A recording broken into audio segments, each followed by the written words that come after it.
Hi friends, welcome to Ram Mee Seva channel. Friends, college ఫీజులకు సంబంధించిన విద్యా దీవెన పథకానికి సంబంధించి చాలా మంది విద్యార్థులకైతే 2022 అకాడమిక్ ఇయర్ సంబంధించి అలాగే 2023-24కు సంబంధించి కూడా చాలా మంది విద్యార్థులకైతే ఇప్పటి వరకు పెండింగ్ అమౌంట్ అనేది రావాల్సి ఉంది కదా.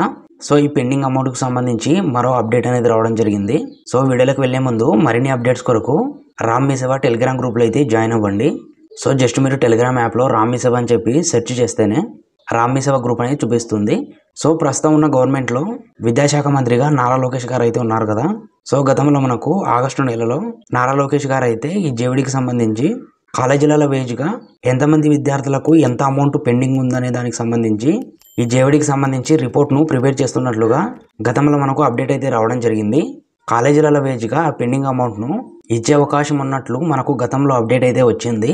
సో ప్రజెంట్ అయితే ఇప్పటివరకు అయితే ఈ విద్యా దీవెన పెండింగ్ అమౌంట్కి సంబంధించి ఎటువంటి సమాచారం అయితే రాలేదన్నమాట.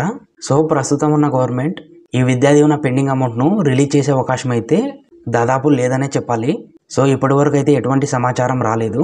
సో ఒకవేళ ఈ పెండింగ్ అమౌంట్కి సంబంధించి వచ్చే నెల మనకు అక్టోబర్ నెలలో ఏదైనా అప్డేట్ వచ్చే ఛాన్స్ ఉంది.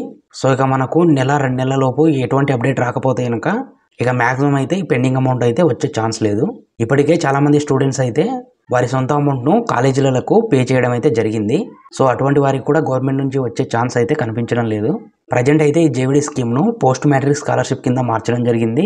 అలాగే త్వరలోనే మనకు ఈ స్కీమ్కు సంబంధించి ఆ రెన్యువల్ సంబంధించి కానీ కొత్తగా అప్లై చేసుకోవడానికి కానీ వస్తుంది.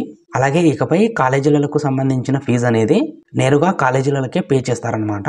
అంటే కాలేజీ ఫీజులను నేరుగా కాలేజీలకి పే చేసే ప్రాసెస్ స్టార్ట్ అయిన తర్వాత అప్పుడేమైనా ఈ విద్యా దీవెనకు సంబంధించి గతంలో ఉన్న పెండింగ్ అమౌంట్ను నేరుగా కాలేజీలకి పే చేసే ఛాన్స్ ఉందన్నమాట.